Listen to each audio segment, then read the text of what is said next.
Hello, everyone. Welcome into another episode of the Four Quarters podcast powered by Four Quarters Media. I'm your host, Tyler Bennett, here with you once again. Episode 7 is here, and it seems like every week we do this, there's another league that has suspended fall sports. And this week is no exception because on Friday, June 19th, the ACAC and the Pac West both announced that they were suspending fall sports, meaning no basketball until at least January 2021. And to top it all off, Augustana, University of Alberta at Augustana, announced that they will not be participating in the two-semester sports, which includes basketball, following the lead of the Golden Bears from Alberta and Pandas. Tough day on Friday, to be honest. So the only league left at the time of this recording is Quebec. University and college haven't announced anything yet. We'll see what happens. But in part 1 of episode 7, I'm joined by NAIT Ooks forward Keilan Dobish. We talk about his career so far, kind of what it's been like for him. It wasn't an easy decision. We talked about what led him to choose basketball over a handful of other sports, most significantly football. When he was in high school, dedicated his time to basketball over others. Multi-sport athlete growing up, like a lot of kids were in Canada and around the world for that matter. We looked at his decision to choose basketball, what went into that decision, kind of how his career has unfolded at NAIT so far, heading into his 5th year. We got his thoughts on the ACAC suspending fall sports and what that means for him from an eligibility standpoint. Is he still going to play? We weighed a few different options. And then we looked at what's next for him after the game. So it was a really interesting chat where they got to hear a lot of his perspective on how his career has unfolded. Is it how he saw it playing out? Does he regret the decision he made in high school to choose basketball over other sports? There was a lot that came up in the hour-plus chat that we had. So with that said, let's jump right in. Let's not waste any more time. Let's jump into the first part of episode 7 with myself and NAIT Ooks forward Keilan Dobish. Enjoy. All right, I'm now thrilled to be joined by NAIT Ooks forward Keilan Dobish. Keilan, I want to thank you for taking time to do this. How are things with you? Doing well, doing really well. Thanks for having me on. I'm excited to be here today. Things are really good right now, just like everybody, just waiting to hear some more words on what's going to be happening for the season coming up, just plugging along with everyday life, doing what I can to stay busy, stay occupied, make a little bit of money, get myself in a bit of a better position here moving forward. So, yeah, things are really good. Yeah, we're recording this on Friday, June 19th, and obviously the news of the day is there's no fall season, which sucks to say the least. Definitely. What went through your mind when you saw that come down? Because obviously I think a lot of people knew it was coming, but it's another thing to actually have it official and now know you don't have a fall season. What went through your mind when you saw that come out? The biggest thing for me was kind of just like I expected it coming. Like I got a dad my dad works for the Alberta Sport Government, so he works pretty closely with Thomas Sifka, who sits on the ACAC board, and he's been having multiple conversations with him, and he's kind of heard all this stuff that was announced today.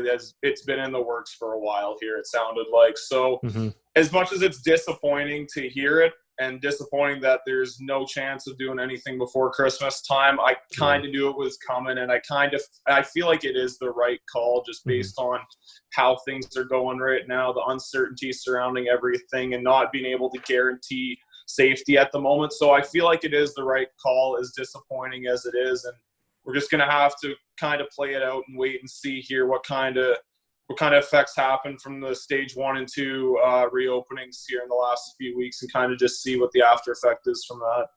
Yeah, obviously, like health and safety of student athletes, coaches, parents, whoever is by far the most important thing. You look at like the pro teams, like baseball, like Clemson had like 23 or 28 guys test positive. Like PGA Tour guys it's them and their caddies. And Nick Watney got diagnosed with COVID. Like, it's only like the second wave, I think, is going to come eventually. Yeah, Regardless, like whenever, definitely. especially in the fall when it's not as hot and more things start to open and more people are anxious to do some sort of normalcy, something normal. And as painful as it is, like, I feel bad for all the athletes that don't get to play until the fall and until winter. Sorry, then like for the ACAC, like they're going to do the fall sports in the spring.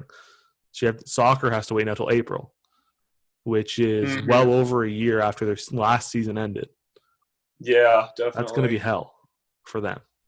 Yeah, it's really unfortunate to see that and hear that. I was out with a few friends last night, and one girl is really good friends with a girl from our women's soccer team, and she was saying that she was talking to her, and she said, well, if we're not having a season this year, like, I'm not going to school this year. Like, there's no point in being in classes. And it's just really unfortunate to see the effects that this is going to have on not only people's athletic careers, but their academic success that they're going to see. Like, there's a lot of really good students that were heading in really good directions that may now just say, you know what, I'm done altogether with school now if I'm not going to be playing it. They might just fizzle out and not end up getting their education. So it's another thing that people aren't really looking at that's going to be an effect from that on top of the athletics. Obviously, for us, the athletics is the biggest thing. Like, that's why we all have come to school and want to do what we're doing. You got to look at the education side as well. Yeah, that's kind of why they put student ahead of athlete in the name. And for the soccer players, like the guys and girls that are going to do fall sports in the spring, if you're online the full year, like if you don't have any in-person classes and you're an out-of-town student athlete, now you have to move back to play an 8-game, 10-game, whatever season and take summer school or just come back and play.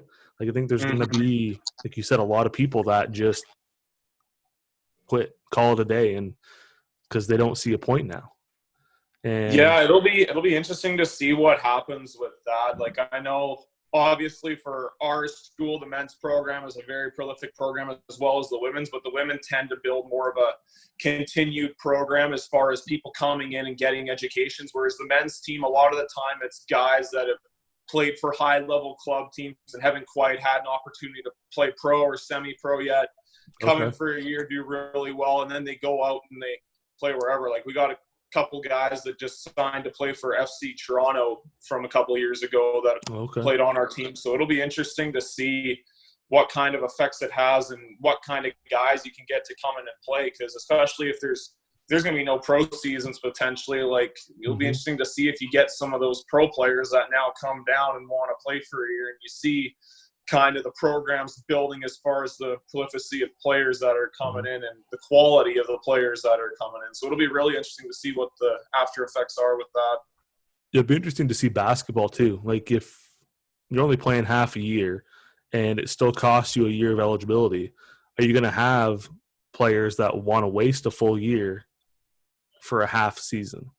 Or are they going to sit out and, like people in your position, like going into your fifth year, final year, are there going to be people that want to sit out and maybe redshirt a year if they haven't used it already and come back and play a full year the next year? Yeah, definitely. Yeah, I've had that conversation a lot of the time. People are saying to me, like, oh, are you planning on still playing this year if you guys only have half a year? And I personally myself have committed to the team and to our coach that the first opportunity that we get to play, I'm going to play. I'm not going to try to hold out until we have an ideal situation, because there's not going to be an ideal situation here for a while for anybody. Like, there's guys that have said, like, oh yeah, I don't know if I want to waste my last year on half a year. And I've said like I could be waiting until I'm 28 potentially to have an ideal situation for a final season. So I'm just going to go ahead and play. Like, I've had a phenomenal career thus far. Aside from winning a championship, I've done everything that I've wanted to do so far in my career. So I've committed to the team and to the coach saying I'm coming back regardless. I'm not just going to sit and bide my time for an ideal situation here. I think a lot of people are having those conversations, and you see some people say, I don't want to waste my last year on a half year. If it comes down to, like, I think when the decision time comes, they're going to choose to play. Because the last thing you want to do is take more than a year off of competitive basketball and try and come back for a full year. I don't see as many people sitting out as they say online. Yeah, definitely. I know that when the time comes, some of the guys on our team that have stated their hesitations, they're just gonna be antsy to get going again here, and they're gonna want to play. And I've said to guys, like, you're gonna get an opportunity to still play at least. Like, there's not gonna be an ideal situation for a while here. It's gonna take a long time before things go back to any kind of normal as far as what we saw with the standard structure of the schedule beforehand. So you might as well just play and enjoy your time while you're at it, because you never know, there might not be an opportunity for you to play again when a normal scenario comes up. Like, coaches might not be wanting to take 28-year-olds that haven't played in 6 years at that point, whereas you got young kids that are fresh and ready to go and have been going for X number of years in a row still. You might not even have an opportunity to play at that point, so you might as well just go for it while it's here. Yeah, and like, who knows what your body's going to be like at 28. Knees are going to be shot. Who knows what's going to happen. And the level of competition, I've said it before, like, everybody's going to be in the same boat now except for Quebec. They're the only ones that haven't suspended fall sports. Everybody's going to have another 4 months to get healthy. Everybody's going to be at the top of their game, ready to go, hungrier than ever. The level of competition is going to be fantastic. And for a fifth year, like, to make a run at a championship, to beat teams at their best, I think that makes it that much better, that much sweeter. Like, if you win a title, a provincial title or a national title, and you have to beat everybody at 100%, that makes a half year all worth it to me. It definitely does. Yeah, there's going to be no questions at the end of next season that whoever, if there is a season, I should say, that whoever wins went out and earned it, because nobody's going to have any kind of excuses here. Everybody's going to have had ample time to train. They're going to have had the same amount of time to get together for training camps. Basically, every team's going to have to be on the exact same schedule as far as training camps go. Every team's going to have pretty much the exact same amount of games here, because there's going to be standard limits as to what you can do. So it's going to be really interesting and really fun this year. I'm really looking forward to it, and being able to say that I was able to still play when this was going on and kind of be a leader and example setter as to how to go about maneuvering in a time like this and still going about doing what we all love to do. I'm hoping there's a season. Like, it's going to be a ton of fun to watch. And selfishly, like, if there's no season, what do I talk about for a year? Like, the last 3 months have been good, but it's been so tough at the same time because there's no games. Like, there's no practices to look forward to. There's no scrimmages. There's nothing sport-wise at all. Like, I've watched more soccer and more golf. Like, I love golf, so I'll watch that all day long. But soccer, like, come on. You can only watch that for so long, Like 5 minutes, and you shut it off. Try something new. But looking back at you kind of mentioned your career so far. You've done everything you wanted to do outside of winning the national championship. Looking back, when you first came to NAIT, just talk a little bit about your journey to college. What was that like for you? Yeah, definitely. My journey was anything but normal, I would define it as. Okay. You know, growing up, I started playing at a very young age. I think I was 7 or 8 years old when I started playing. My dad's actually an alumni of Grand Prairie College. He played there for 1 year in 1984, 1985. Okay. So basketball runs in the bloodline in our family. He loves basketball more than anything in the world, and my brother and I both picked it up at a very young age. I was a big multi-sport athlete growing up. I did everything. I played football, baseball, ball hockey, basketball. I did a lot of track and field, did a lot of cross-country stuff. So I did it all growing up. But basketball was always the main thing for me. That was always what I kind of like really looked forward to during the year. So going into high school, I was like really good at both sports, like really, really good football player, really good basketball player, and ended up coming to the point going into my grade 12 year that I kind of decided, like, okay, in order to get myself to play basketball next year, I need to make a sacrifice in order to get some more time in my schedule to do just some basketball-specific training. Yep. So I actually ended up quitting football heading into my senior year, where I had potential interest from some schools as well as a couple of the local junior teams here in the city, which was a difficult decision to make. It didn't make me very popular in the football locker room and with my coach. I still haven't – my coach that I played for in high school still hasn't spoken to me to this day since I made that decision. So that was a bit of an interesting senior year to go through, seeing him in the halls every day and just not saying anything to each other after talking to each other pretty much every day for 2 years straight. If high school is not bad enough already, like – seriously, yeah. That's crazy. Yeah, it was definitely a difficult decision, and it wasn't something that I took lightly at all, but I knew that I could live with myself taking that chance, and if I didn't end up getting a scholarship or didn't end up going to play, I could know that I did everything that I possibly could in order to try to make it happen, and I could walk out of there with my head held high and know that I took a chance. Yep. So, yeah, ended up starting to talk to Coach Conley, who was the coach at NAIT at the time. About January or February of my senior year of high school, started talking, a little bit of interest. And then right after they won the national championship, I went and met with him the next week, and he said, like, okay, I think I could probably have a redshirt spot for you next year. I can't guarantee that I have a roster spot going forward, but I can definitely let you come in and redshirt for a year, and we can kind of take things from there and see where they go. And I said, like, okay, that's a shot. That's an opportunity. I don't mind doing that. I don't mind going in and working, improving myself and earning some opportunities here. Yep. So going through training that summer, started working with some pretty prolific players and trainers. Obviously Jackson Jacob, one of the best players the ACAC has ever seen, former MVP at the national tournament, averaged 30 points a game during my rookie season. He kind of took me under his wing that summer, which was really nice to see a guy that had just won MVP at nationals and taken a kid that was going to come in and be a redshirt the next year under his wing. So that was really nice, kind of getting acclimated with the team and kind of having my back during the summer and showing me what kind of work is necessary in order to find success at this level. Spent the summer training with Blaine LeBranch, who's a very, very well-known name in Can West, former UBC player, went and played professionally overseas and in Mexico, used to play for the Edmonton Energy, who were a former semi-pro team here. Spent the whole summer training with him and learned a lot of really good things from him about, again, the kind of work that's necessary in order to succeed at this level and to make your name at this level. So it was really good. Spent a lot of time working with those guys.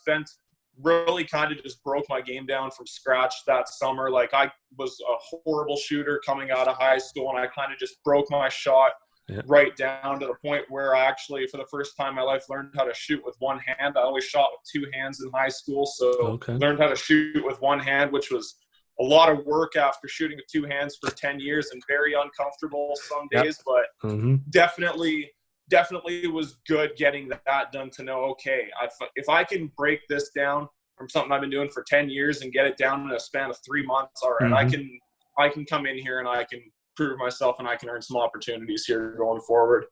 It's always tough to reinvent the way you've done something for so long. Definitely. Like, it's a testament too to, like, the work and, like, how bad you want something. If you want it bad enough, you're going to put in the work to do it. And it shows that a lot of people, I think, can learn from that too. Like, identify your weakness. Like, everybody has it. Put in the work to fix it. Put in the work to fix it. If you want it bad enough, you'll find a way to do it differently. That's the biggest thing, is putting in the work and seeing for yourself the work paying off and seeing the end product. It's like, looking back, like, was there anything that really sold you on NAIT? Like, what was it about NAIT that really said, okay, this is where I want to play my college basketball? The biggest thing for me that did it was, I didn't have a ton of interest from many schools. The only other school I talked to at any point about anything was Augustana, but that was kind of just like, hey, like, you got a little bit of skills, bring you out to this ID camp and we'll go from there type of thing, but nothing ever really came from that. The biggest thing that sold me on NAIT was just how welcome I felt when I first talked to Coach Conley. Like, he's a little bit rough around the edges. He's got a really good old school mentality, but he's got an absolute heart of gold. And from the moment that I talked to him, I knew this is someone that I can learn from and work with, and I can find success under. And obviously I'm here. I'm heading into my 5th year, so it obviously worked out really well for me. Yeah, it looks like you made the right decision giving up football, as tough as it was at the time. And like you said before, you've done everything you wanted to do or wanted to achieve in the game, except for winning a national championship, and you still got 1 year left to do that. Looking back at your career from redshirt to now, is there one memory or one thing that stands out to you? Like, you have 84 regular season games under your belt now. Is there any memory that stands out to you above the rest? The biggest on-court memory for me that kind of solidified to myself, like, okay, you're playing college basketball. It's actually the first game that I played in. So the first 3 games of our regular season, my first year, I didn't play. And I was originally, like I said, supposed to redshirt that year. But due to we had 3 of our centers actually that were ineligible for academic reasons first semester. And coach said to me, like, hey, like, we only have 8 guys that can play. I need you and this other redshirt to dress first semester. And I'm like, okay. That's fine. Not a problem. I know I'm not going to play a ton, but it is what it is. So first game that I played, and it was the 4th game of our season. A bunch of our bigs were in foul trouble early on in the game. Okay. And our one other big that came off the bench was having a tough game. So Conley says to me, like, hey, Keilan, let's go. And I'm looking over. I'm like, what do you mean let's go? Like, I'm not even supposed to be playing. And he's like, oh, Keilan, let's go. So get in the game, grab a couple of good offensive rebounds on the first shift that I was in there. That was the only shift that I ended up having in the first half, and I was anticipating, like, okay, like, that's whatever. I'm probably done here. Went in, did my few minutes, whatever. Comes time for the second half, and one of our bigs picks up his 4th foul early in the third quarter. So one of our captains, Chris Mooney, who was pretty well-known name in Can West and the ACAC, ends up talking to coach, and coach says to him, like, what do I do? Who do I put in here? I've got Keilan, and I've got this other guy that was having a tough time in the game. And he's like, well, put Keilan in. He played well when he went out there for his first shift. And kind of hearing that after and seeing that a vet wanted me out there in the late stages of a game that meant a lot to us. That was a close game. And in the first game of my career, kind of solidified to myself, like, okay, there's guys here that have seen what I can do, and they understand how I can help us. So that was a really good memory to have for myself with my first game, and just kind of knowing, like, okay, like, I'm here, I'm doing this. You're kind of just thrown into the deep end and learn how to swim on your own. But look at like those moments, like when you make a decision in high school, like you did, to give up football and dedicate time to basketball and play post-secondary, and to hear a vet say, put Keilan in. Like, that's got to make that last year all worth it. To hear a vet say, I'm the guy who's supposed to be a redshirt, who's now dressing, put him in. That's got to make it all worthwhile. Definitely makes it all worthwhile. That was a really fulfilling moment because I had been working my ass off in training camp, doing everything anybody asked me, which granted wasn't much. It was a lot of screen setting, a lot of just rebounding, doing the dirty work inside. But to know that a vet trusted me in the late stages of the game like that, in the first game of my career and only the 4th game that I sat on the bench for, to know that he trusted me to come in at that moment and do my job, which was to just come in and rebound and play defense, was very, very good feeling to know that someone has my back like that and that they believe in me. It shows the team camaraderie too. Like, everybody's got each other's back. Like, you're playing for the name on the front, the name on the back doesn't matter. The egos aside, like, everybody just buys in, and if you do your job well, guys notice, and that's who you want on the floor. You want guys who are going to put in the work, bust their ass, like you said, and those, like, the simple words of put Keilan in, that makes all that hard work worthwhile. And like you said, it shows that you're actually there now. Like, you are there playing collegiate basketball. Yeah. Definitely. You mentioned doing the dirty work and being a forward that does the dirty work. There aren't many traditional big men in Canadian collegiate basketball anymore. It seems like it's a lost art almost. Everybody wants to score, everybody wants to shoot. Nobody really makes their home inside doing the dirty work. One, I guess we'll start off. Why do you think that is? You know what? I'm not too sure. I think it's kind of just the way that the game has trended. Like, obviously, you see, like, it kind of started in the 80s, like when the three ball was introduced. Like, you see guys like a Larry Bird back in the day, like then, and then you get into the early 2000s when it really started taking off, and you still had guys left like Shaquille O'Neal, Kevin Garnett, Tim Duncan, Dwight Howard, that were that old school big. But then you started to see guys like Ray Allen, Kyle Korver, J.J. Redick, Reggie Miller, Steve Nash that just shot the shit out of the ball. And then now, obviously, you see some of the guys in today's game like Steph Curry, Klay Thompson, James Harden, Damian Lillard, so on and so on and so on, because everybody shoots the ball now. And you see even big men that are starting to transition to that type of game, like a Jokic or a Karl Anthony Towns, Joel Embiid, especially Brook Lopez from Milwaukee. He's kind of becoming the guy that everybody sees now. I think it's just the way that the three ball has taken off and people seeing like, okay, you get an extra point for this shot. Before you would always just get 2 points for every bucket you got. But now you see you get an extra point on this shot and you see, all right, there's other things that little guards can do to be effective and to chip in. Like you see there'll be guys like, I forget who it was. I think Klay Thompson set the record a couple of years ago. We had 14 3-pointers made in a game. Like that would have, like nobody would have thought anything close to that happening 10 years ago. But now you see it, and it's a regular thing with him and Steph Curry hitting a dozen threes a night. It's just the way the game is trending nowadays. Yeah. And you see guys like Giannis and Dwight even shooting threes. Like Dwight has no business shooting a three, but he hits one. Like what? I don't get it. Like it doesn't make sense to me. Like guys that big should not be shooting threes.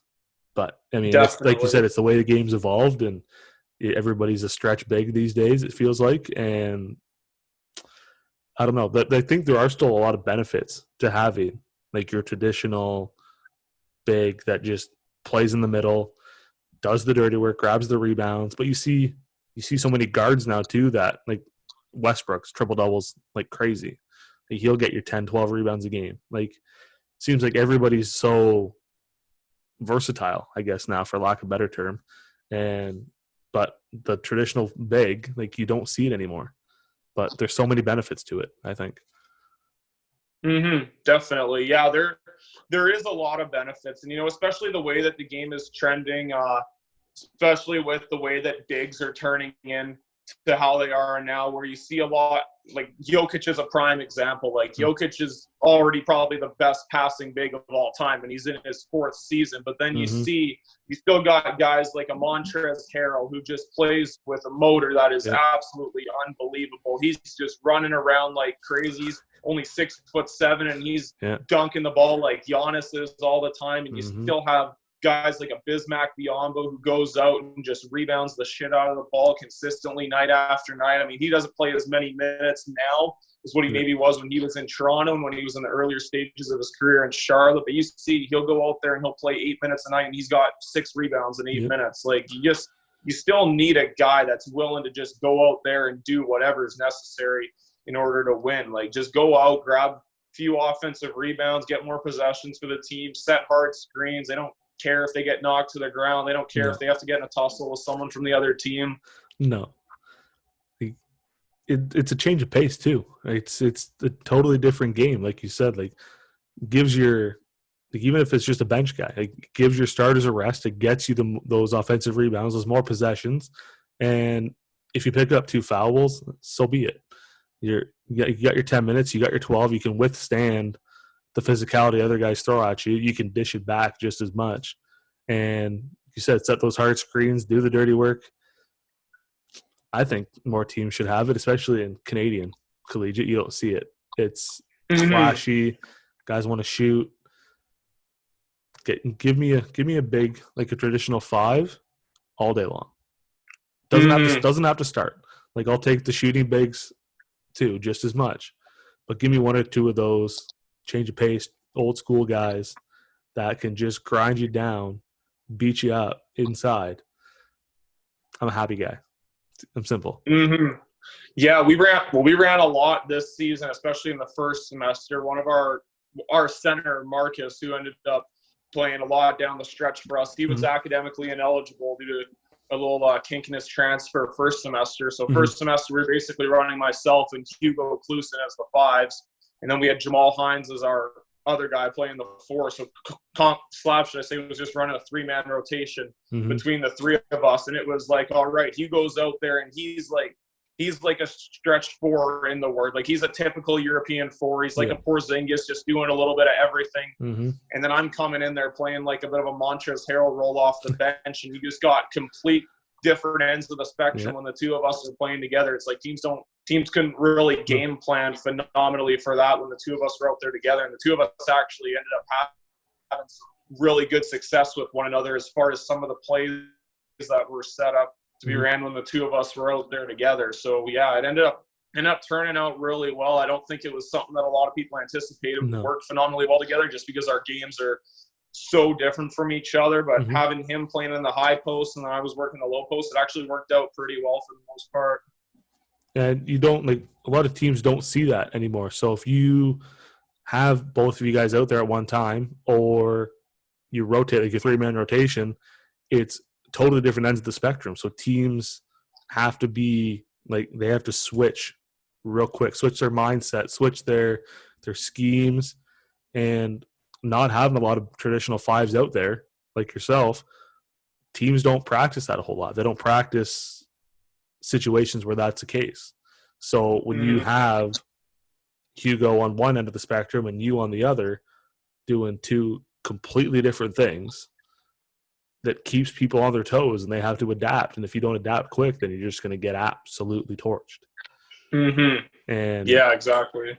And once you set one hard screen that they're not prepared for, good luck.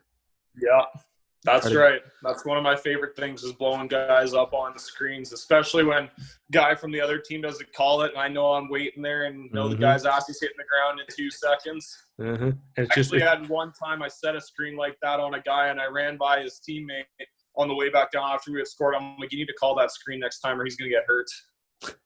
And it's such a shock to them too, because they don't know what's coming, and then you just stand there and it just knocks the wind right out of you.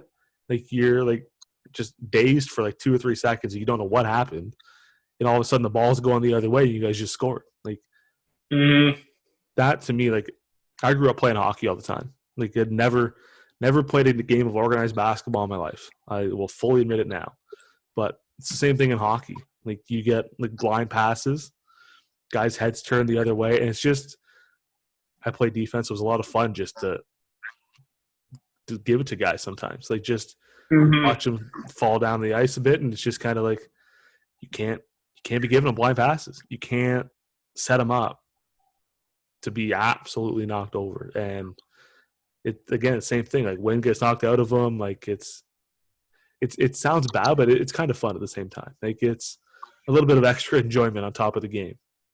Definitely. And it's always fun too when it's the other team. It's their own fault. They didn't call it, bad pass, whatever. You set your guy up to get clocked. So that's him on the ground. That's on you. That's on your head. Have fun at practice next time. Exactly. Like, it's ridiculous. Absolutely, but it's so much fun at the same time. It's a ton of fun. Looking at coaching change, you had Mike Connolly when you came in for 3 years. You took the job at McEwen. Then you had Slav come in. What's the coaching change been like for you guys? Like, what's been the biggest difference in Connolly to Slav last year? I think the biggest difference from the two of them is the change in the personalities that we were dealing with. You know, Connolly is a very, very loud guy.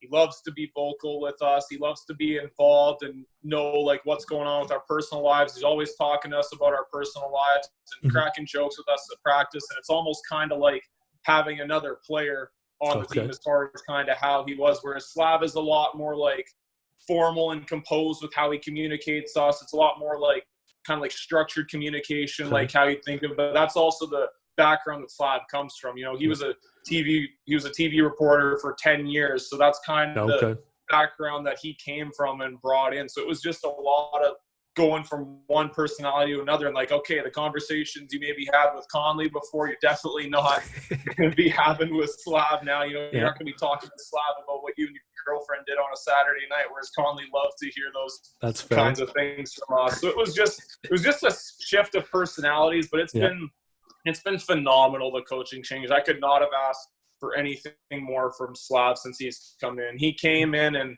said to the guys, you know, I'm not looking to rebuild here. I'm looking to win next year.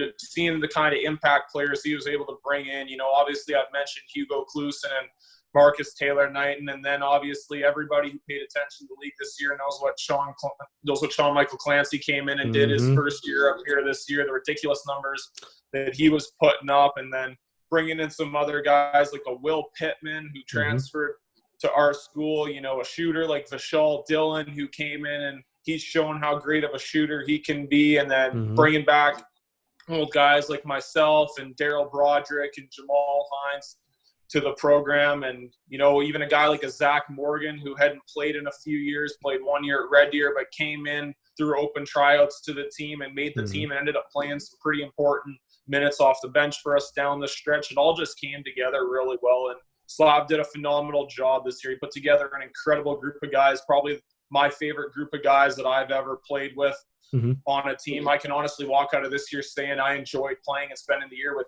every single person on our team, which you can't always say about teams. So it was an absolutely phenomenal year, and I'm so excited to see what this year is going to bring for us and to see what Slav's going to do here down the road with the program as far as bringing it back to nationals. Hopefully this year, bringing us back to nationals and coming home with some hardware.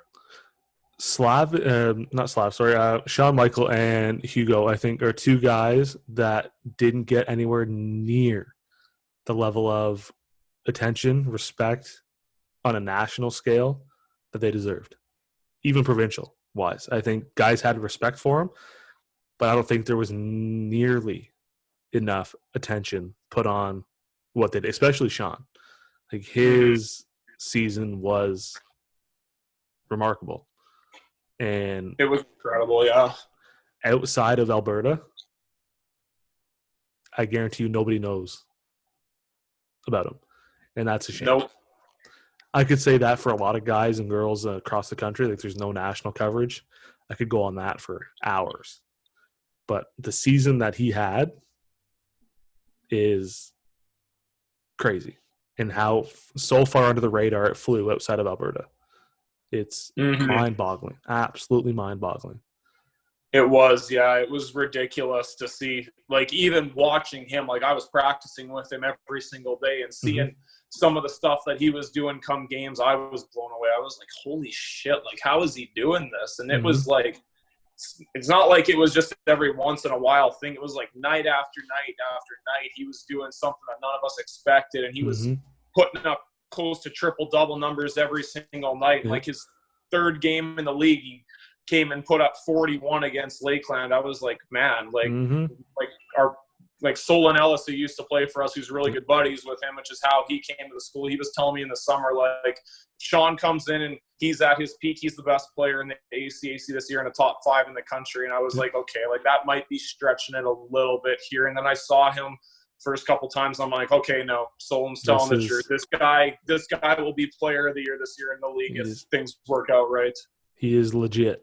And he's so consistent with it. And it looks so effortless at the same time. Like you said, it's not just one-off here and there. Like, he does it night in, night out without any real attention or accolades. It's incredible. And absolutely incredible. It's fun to watch from an outside perspective, that's for sure. I can only imagine practice. But it was so crazy watching him, especially once we got to playoffs. Like, he ended up finishing playoffs averaging like 42, 12, and 9. And, like, that's an unworldly stat line, even over a course of a 3-day weekend. Just to, like, I didn't play a ton in the playoffs because Marcus was back in the lineup, but just watching what he was doing at the playoffs, I was like, man, this guy is on another level right now. he's up here. Everybody else is just kind of here itching at it. He's class of his own. And definitely. You mentioned the playoffs. You guys came in as the 4 seed in the North, and still think the North gets a bit of a bad rap because of the South. State winning 4 years in a row kind of overshadows the North a bit. Then you guys come in, roll Lethbridge by 12, who was 20-1. What was, I don't know, I think I know where this is going to go, but was there, going into that game for you guys, was there any doubt that you guys could contend? We had zero doubt whatsoever that we could contend. The entire couple weeks leading up to that, after we had clinched a spot, I said to the guys, like, all right, we're getting Lethbridge here. Lethbridge is whatever they were, 17-0, 18-0, 18-1, 19-1, 20-1. And I said, guys, that doesn't mean shit all. Like, they haven't played a team like us that's just going to go at them the entire night and is not going to go away. Like, I could care less what their record is. Like, we know what we're capable of, and we know what we have in this room, and we know that if we play our best game, which that night we played very close to our best game, there is no reason why we cannot beat them. Obviously they had Brock Dewsbury, who came in and won Player of the Year in our league. Slab said, all right, Marcus, you're guarding Brock tonight. And Marcus did an absolutely phenomenal job of guarding him. Marcus brings such a different kind of like level of poise to what he does out on the court, even though he is all over the place. He's just so composed with what he does on the court. He pays such great attention to detail on the court, and just seeing the way that he was studying him the couple days leading up to that point, I knew, like, all right, Marcus can lock him up. We're fine tonight. Like, these other guys aren't going to beat us. It's going to be Brock that's going to beat us tonight. And Marcus held him to like 16 points or something that night, and he shot like 30% from the field. So, and obviously, like, Sean put up a 40-piece that night. I'm pretty sure Hugo and Marcus each had close to 20, a couple guys hitting some big shots off the bench for us. It was absolutely incredible. And the regular season's one thing. The playoffs are a totally different beast. And especially with the ACAC, with your crossover format, you don't see each other until then. Like, that's totally different. And like, playoffs are, in any sport, it's just totally different atmosphere, totally different level of hunger. Guys want it that much more. Like, you're there now. Okay, 3 games in 3 days. Let's roll with it. Anything can happen in playoffs, and that's what makes playoffs so exciting. It's just, you never know what's going to happen, and it's just so much more exciting for it. It's so much better off. It's fantastic.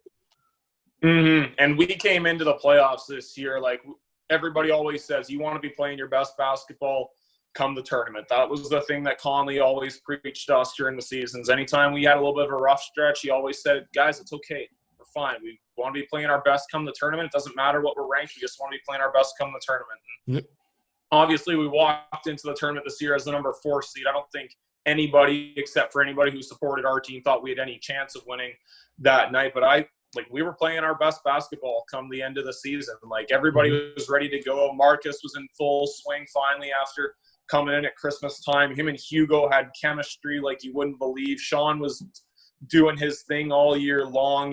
Jamal Hines was just defending at an absolutely incredible level at the end of the year. We had guys like Daryl Broderick and Sheldon Hausch and Michelle Dillon all shooting close to 40% from the 3.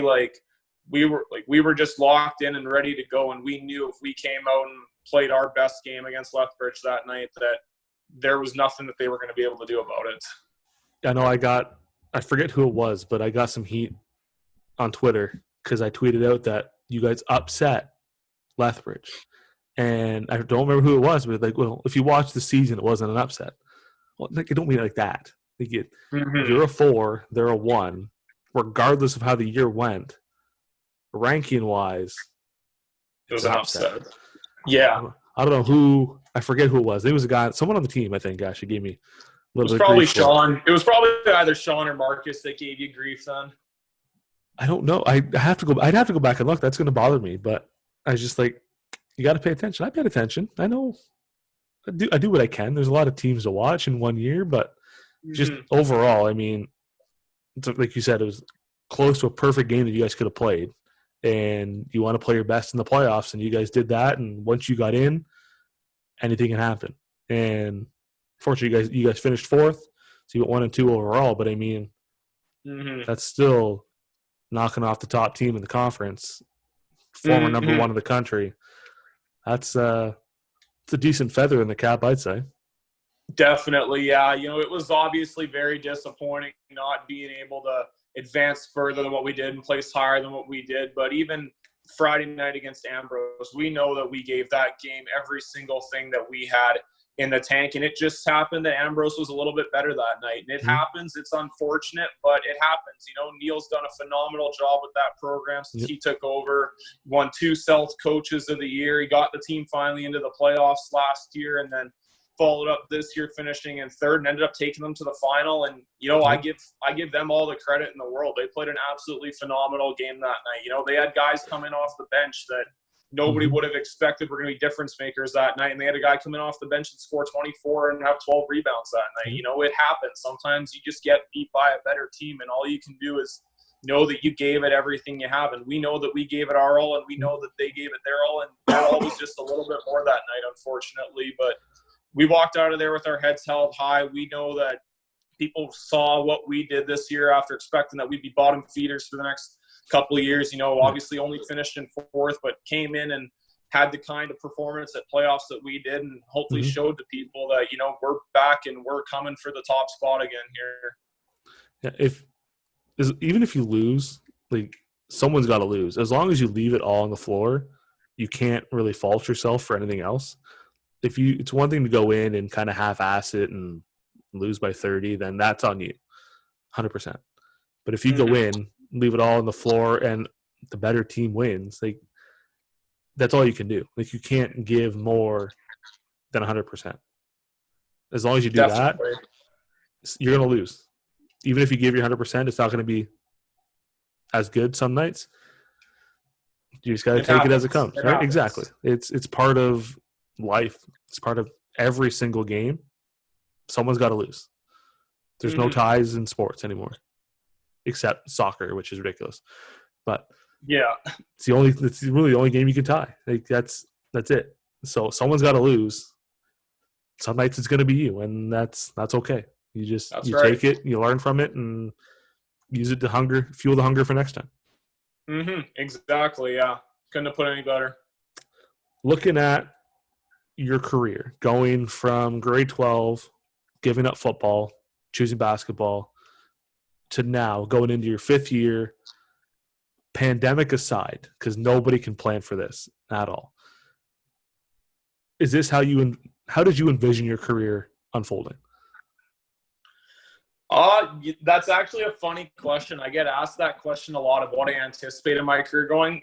Like, honestly, when I walked in, I had no clue what to expect. Like I mentioned, talked to Conley, and he said, okay, yeah, I can give you a redshirt spot. I'm not sure if there's going to be a roster spot for you down the line. May move you into like a manager's role down the road if things don't work out. We'll kind of see how it goes. But going from coming in anticipating redshirting to ending up playing my first year to being on the roster again my second year, and then finally getting some regular minutes down the stretch in my third year for the first time, to this year now being one of 4 returning players to a whole new team and being named team captain and having the kind of guys come in that we did, and still being able to carve a role and average about 17 minutes a game in the first semester when we were pretty depleted, and then still even just going forward into the last semester and now heading into my last year. It's been more than I could have ever potentially pictured. It's been so fulfilling and so rewarding to see that all the work that I put in did pay off, and to now finally towards the end of my career to be kind of seeing the results and the benefits that came from that, and kind of now going into a role transitioning in my last year, obviously still being a contributing member roster, but now kind of taking on a bit of a mentorship role with some of the younger guys. That's really important to me, being able to make sure that the young guys that are coming in understand what's expected of them, but also that they've made a phenomenal decision in coming here, and that they're in such good hands with the coaches that they're choosing to play for and the guys that they're choosing to play with, and just kind of getting them set up to where they can be the next wave of leaders that will do it for the next generation. It's so fulfilling to see how everything has turned out over the last, I guess, 5 years since my grade 12 year here. What did it mean for you when you were selected as a team captain? I'm not sure. Does the team select that or coaches select that? How does that work out for you guys? Our team did a vote that year, last year. So before with Conley would pick his captains, but with Slav coming in, he said, well, every team I've ever been a part of, we vote. So said, yeah, let's just have a vote. That's no problem. And to know that all these new guys that were coming into the program trusted me in order to lead the program going forward here as one of the main voices and main leaders, it meant a lot. And it was a really fulfilling feeling to know that, okay, these guys, especially some of the more prolific guys like Sean and Hugo and Marcus, that they trust me in order to be the guy that represents them on this team. It was such a phenomenal feeling. And it's something that I take a lot of pride in. I take a lot of pleasure in. I've been a leader in the athletic department since I came in. I've been a part of student athlete council pretty much since I came into the school. So just to know that now it was transitioned to more of an official role and that I could do a little bit more with that as far as being a leader in the school and in the athletic department, but also setting up the next group of leaders to take over the program after I leave. It's been phenomenal. It's absolutely phenomenal. You see it now in like the summer workouts, like with Kenny Johnson a little bit on Instagram, with other guys from the team, Dante Dintner coming in, Vishal, you said as well. Just being around the guys as much as you can in the summer, you can already see that leadership and why the guys last year chose you to be a captain.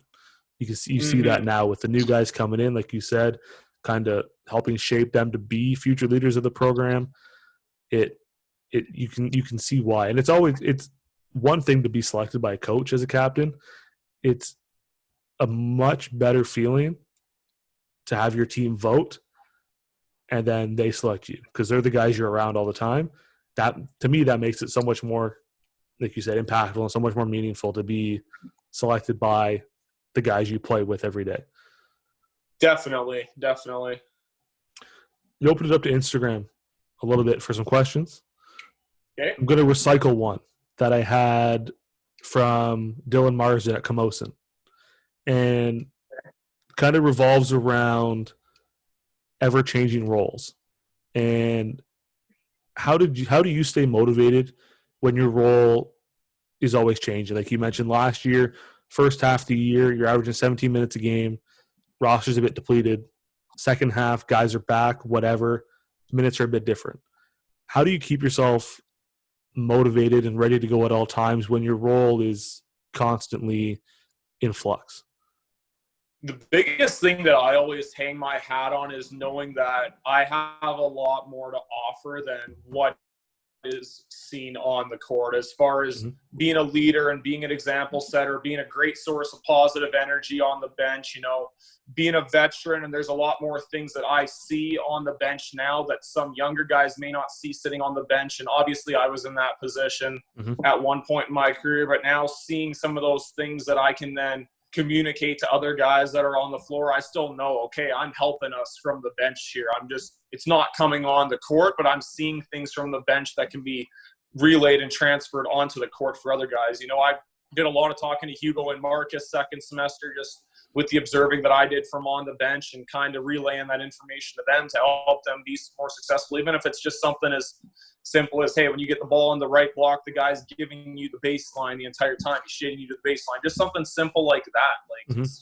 It's just little simple things. And just knowing that I need to stay ready because there's going to come a time where somebody's going to be in foul trouble, or you're going to need a couple of offensive rebounds. You're going to need some defense played for a couple minutes here. Just knowing that there's going to be a time in the game when you're needed is what I kind of always hang my hat on, just because I know that some of the things that I do well are things that may be needed late in the game for some short bursts at some point or another. So just knowing that what I have to offer is needed at some point in the game, just staying ready. It's not like being a two guard that just comes in and shoots the ball. Okay, every guard can shoot the ball, but knowing that some of the specialty things that I do well are needed eventually, and knowing that my time is coming at some point in the game, it's just a matter of staying ready and being ready when your number's called. And doing a lot of those little things too, like you said, like letting Hugo or Sean know what certain guys are doing or whatever, it keeps your mind in it too. Like it keeps you mentally focused, mentally sharp, ready to go when your number is called. You could just be sitting on the bench, just kind of daydreaming, kind of twiddling your thumbs until you get in there. It's another thing, like mentally, to get yourself keep into a game and force yourself to essentially absorb whatever you can just to keep yourself sharp when your number is called. Because it'd be so easy just to sit there and be like, okay, well, I'm not in. Like, why do I care? And Exactly. I think you see that with a lot of people that you see at the end of the bench, like the body language is just kind of deflated, like they're not into it. And then the number's called, they go in, they miss their 2-3 shots, and you don't play again. Mm-hmm. It's so easy to give up and just kind of unmotivate yourself. But for you, like you said, telling guys what you see on the floor that they may not see, or kind of give them a little tip to improve their next possession, keeps your mental game strong, and you're invested in the game. Like you know what's going on, the flow, you know everything about it. So when your number is called, you're in the game, just on the floor and not on the bench. It's just a smooth transition.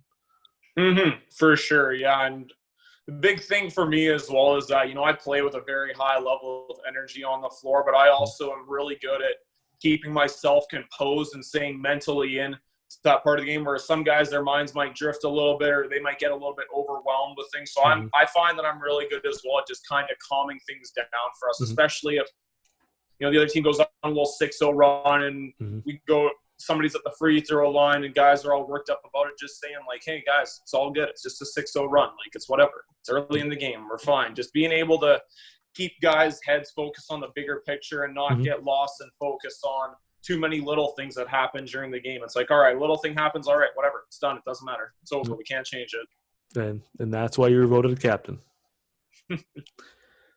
Have you watched The Last Dance? I'm assuming that's a yes. Yes, definitely yes. Team MJ or Team LeBron? Team MJ. Okay.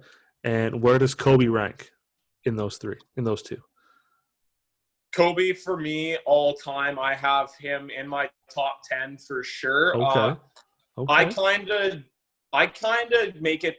of find it tough to make an all-time list for myself, only because guys that played so long ago, like Bill Russell, Magic Johnson, Kareem Abdul-Jabbar, Wilt Chamberlain, I never got to see those guys play at all. Like I saw maybe a couple games of Michael Jordan towards the end of his career. But what I've always known since I've grown up is that Michael Jordan is the best player to play the game. And honestly, for me, I'm not a LeBron fan at all. I've never been a fan of LeBron since I started watching. I've always been a Kevin Durant guy. Kevin Durant was my favorite player growing up. So I've never really geared towards LeBron. And I mean, obviously you see what he's doing at this stage in his career, averaging close to a triple-double at 36 years old in his 18th season. It's absolutely unbelievable to see that. But I've always known and seen Michael Jordan as a guy who really put the game of basketball on the map, and there will never be another guy who will have the kind of impact on the game that he had. So it comes down for me not only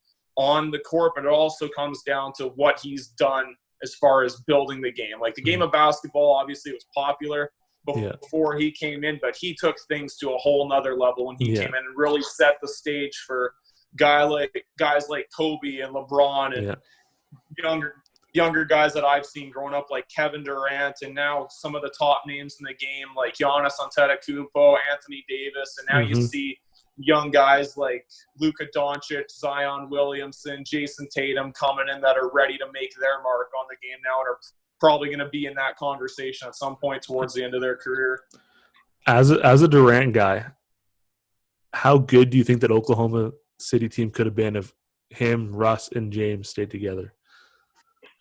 That's a question that a lot of people ask me, and the one thing that I always have to go back to is that they weren't going to be what everybody probably thought that they would be, because James Harden wasn't unleashed in a top-tier role when he was there. He was playing a number 3 role off the bench, and he was deferring to Durant and Westbrook. His game and his superstar status only really opened up when he got to Houston and he had the team to himself. So it would have been really interesting to see. I was a really big fan of the Oklahoma City Thunder in those kind of younger stages before Durant ended up leaving for Golden State. So it would have been really interesting to see. I think they definitely would have won at least one championship as a team. I think that I don't think that they would have been a complete dynasty because James Harden was never going to be unleashed in a top-tier superstar role there.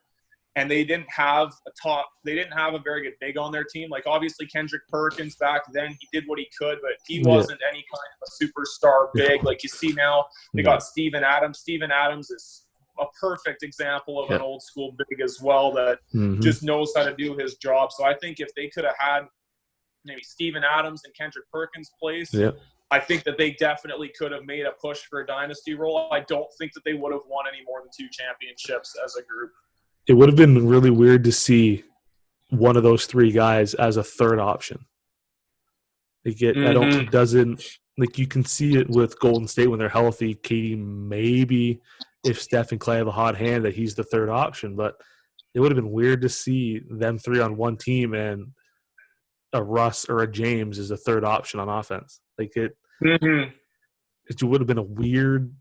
NBA would have been so much different if they stayed together. It would have been such a weird dynamic. I don't know. It's tough to imagine, and it's also tough to think that LeBron's been in the league for 18 years. Like, I remember when he was in high school coming out. And now 18 years later, here he is. Like, where'd that go? What happened? Definitely.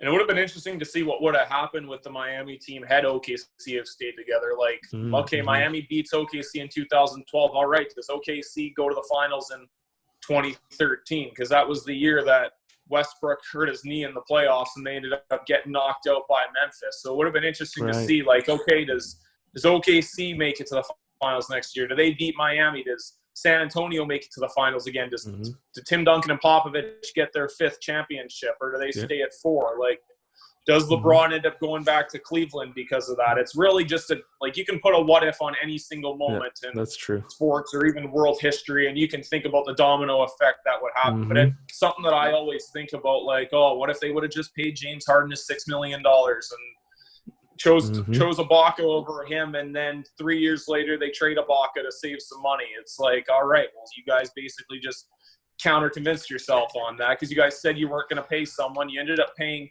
Ibaka to go over the luxury tax, and 3 years later you trade him to save money. It's like, all right, well, you could have had prime James Harden on your team. Yes, he would have been in a 6th-man role or a third option role, but you still would have had prime James Harden on your team with prime Westbrook and prime Durant.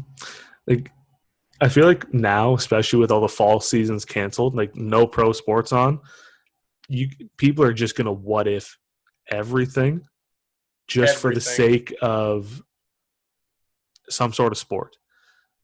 Just anything. And you could what if anything for days and it's always fun to look back and think what could have been, though.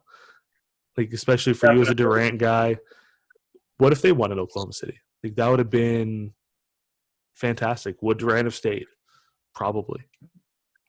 Like, I don't know, but I'm with you. I've never been a LeBron guy. Like, I love what he does off the court, but on the court, I don't care. Like, I've never been a big fan of him.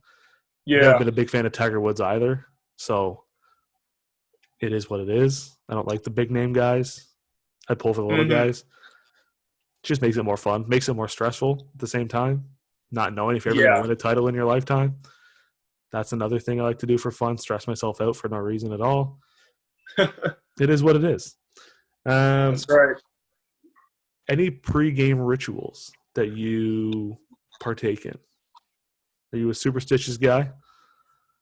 I'm not overly superstitious. The biggest thing for me, and it's going to sound kind of stupid, I love to chew gum before the game. I love having gum in my mouth before the game when I'm getting warmed up. So my thing that I've kind of gotten into the last few years, and it never even was something that I created as a ritual, it kind of just happened, is I always chew a piece of gum when I'm getting ready. I always put a piece of gum in at 7:15 when I'm getting ready, and then put another piece of gum in my sock when we head up for pregame meeting. And then after we finish that one, I spit out the piece I'm chewing. I start chewing another one, and I chew it until the same point and warm up all the time. So I guess you could call it a ritual. It's not really as much of a ritual for me. It's just kind of the amount of time that I want to have my gum in my mouth for, basically.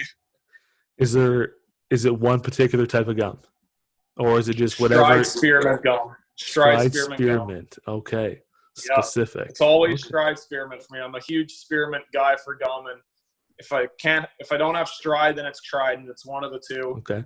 Heaven forbid they're ever out of spearmint. That would just throw the whole thing off. Just tell Slav you're not playing. You can't get into Yeah, it. I'm not playing Slav. I don't have my gum. He's got to have like a backup pack just in case hell ever freezes over and there's no spearmint gum. Literally. Okay. And I always buy multiple packs of it at a time from the dollar store. I buy like 6 packs of it at a time. Just to be safe. I've always got one in my locker. I've always got one in my backpack. I've got one in my car. I've got one in my work bag. I've got gum everywhere. I find packs of torn up gum all the time. I'll wake up on Sunday morning after taking gum out to the bar with me, and it's all torn up and wet, and I have to toss the whole package out. Some people have their their pocket chapstick, their house chapstick. You've got your car gum, your pocket gum, your bag gum. Yeah. People have their things, and yours. Hey, that's fair. That is there's worse habits you can have, for sure. There definitely is worse. There's one guy that you used to play with. His pregame ritual was to have a hot dog from the concession before every game. I'm like, all right, a piece of gum I think is a bit better than a hot dog before, especially before you go play. That definitely. My wife is not a big fan of hot dogs. She always lives by the thing that friends don't let friends eat hot dogs. Okay. If I was ever on a team where a guy ate a hot dog and she was there, he would get that would not go well. Hot dogs. Definitely. Of all things, hot dogs. Literally. That's like the one thing that they have at the concession there that's as far as like an actual meal goes. Okay. I'm like, why not just eat something at home? Like, or go get a sandwich from Subway on the way here. He's like, oh, no, like I like having a hot dog before the game. I'm like, so many options. This is probably why you play like shit most of the time. Eat like shit, play like shit. That literally goes hand in hand. Last one. What's next for you after basketball? Is it play professional somewhere? Is this it? Kind of rec leagues from here on out and kind of go into the professional world? What's next for you post NAIT career? This is it for me. This year is going to be the last year of playing for me. I've never seen myself playing really after college. I've had such a phenomenal experience so far that I want to go out on a high note. Next for me, actually, so I just finished my personal training certificate at NAIT this past year. I actually, before COVID had started, I had registered and started up my own little personal training business, which I had gotten going a little bit, and then COVID hit, so kind of had to put a shutdown to that. My main goal here actually going forward is I want to give back to the community that's given so much to me here as far as an opportunity. So my main thing is I want to do fitness training with young aspiring basketball players that are looking to get to the next level. I want to make some opportunities available to them that weren't necessarily as available to me growing up. So try to kind of get kids into the idea of sport-specific resistance training at a young age, let them see what it'll do for them. And then the other big thing is I want to coach. I've always wanted to coach since the day that I started playing. I've done a little bit of coaching for the spring league team at the high school that I used to go to, so got a little bit of a start up there. But my ideal goal is to be an assistant coach at a collegiate program. Now, whether that's at NAIT with Slav once I finish up here, whether I head over and join Conley over at McEwen. I've had some discussions with him about potentially joining his staff. He said to me during my first year, I want you on my coaching staff once you're done playing. So that could be an option there. Might have to wait a little bit on that because my brother's currently playing at McEwen for Conley. So may have to wait a couple years in order to make that happen. But those are the big things for me that I have coming up that I've made goals going forward. I've just been given so much by the basketball community growing up. It's opened up so many opportunities for me. I've met so many incredible people because of it that I want to go start giving back to the next generation and make sure that they have the opportunity that I do and even more opportunities than I do. It's funny you mentioned the personal training. When I was looking up kind of a bit on your story and whatnot, came across some of the YouTube videos that you made as well, personal training. So I saw those online. So that's interesting. And I wondered if that was kind of the direction you wanted to take it. But it's crazy when you look back at it, how far basketball can take you, and the people it introduces you to. Like, the game has no bounds. Like, it stretches worldwide. It's a universal language essentially, and Mhm. you look back at it and you don't realize the impact people had on your career until it comes to an end, and you look back and you're like, damn, like, it took a lot to get Mhm. where I am. I want to give back. And I think that's why you see a lot of players in your shoes, like, that want to get into coaching, that want to give back in some way, whether it's junior ball, like high school, college, university, whatever. Want to give back to the next generation. And I think that's fantastic. I think a lot of people could benefit from that for sure. Definitely. Yeah. I've always known that basketball is where I'm meant to be. Like, that's what I'm meant to be a part of for the rest of my life. And I want to make sure that I can do as much as what I possibly can for the next generation, hopefully including kids of my own that want to play the game at some point. You know, everybody always asks me, like, oh, what do you want for kids when you grow up? Because everybody always asks that. And I'm like, I don't care, as long as one of them wants to play basketball. I'll have as many kids as I need to until one of them wants to play basketball, because I want to be able to see my kid grow up and hopefully fall in love with the game that I fell in love with, and be able to coach them at a young age and see them grow up and potentially even have a kid of my own go play collegiately. That would be so fulfilling and so incredible to me, to have a kid of my own go play collegiately, to be the kind of the third generation in the family in a row to go and play at a collegiate level. Hopefully, like, the first like one or two kids wants to play. Heaven forbid they don't want to play. You might have a team. You might have like enough for 3-on-3 game, 5-on-5 by the Yeah. time you're done. Parents or coaches. That'd be tough. But yeah, it would be. Yeah, but I also personally want to have a lot of kids when I get older. Like, I love kids so much. I'm so looking forward to being a dad here. So looking forward to settling down and having a family. That's always been such an appealing thing to me. And I want to just see kids of my own grow up in front of my eyes. And again, like I mentioned, hopefully fall in love with the game that I fell in love with. As like for like dads, I'm assuming I'm not one, but it's got to be something. It's got to be another level to see your kid take after the sport you grew up loving, and to have the opportunity to coach them in whatever sport it was. I can only imagine what that's like. Like, my dad was my coach in hockey every year except for one, and that was a sport he played growing up. So I think for you, having that kid that wants to follow in your shoes and play basketball, that'd be the icing. That'd be the be all end all. That would just top it off.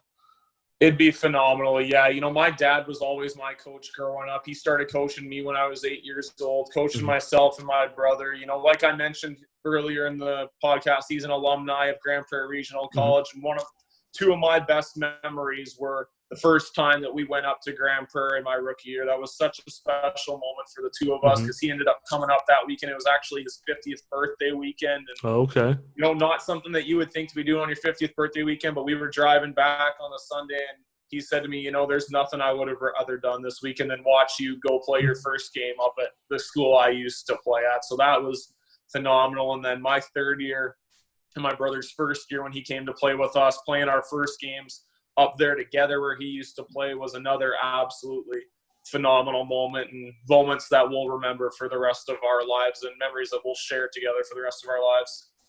For your dad, like 50th birthday, your son's going to play your alma mater, Grand Prairie.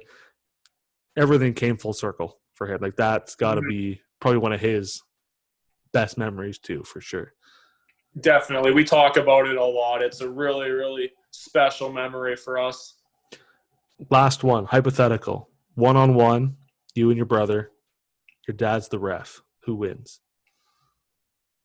Depends how many fouls my dad's calling. Usually when my brother and I play, he's a guard, so he's out doing the guard thing, and I'm down low in the low post. So he's trying to work me on the perimeter on one end, and then I'm working him in the low post down on the other end. Okay. The majority of the time when we play, and this isn't lying, I do beat him the majority of the time when we play, just because I just take him into the low post and I outweigh him by about 45 pounds. So I'm just backing him down underneath the rim. But we've had some very, very good games in our times. I think it was after my second year of college, we went up to the park and we were playing for like 4 hours one night. We played a game to like 300 or something like that. Jesus. That's Yeah, crazy.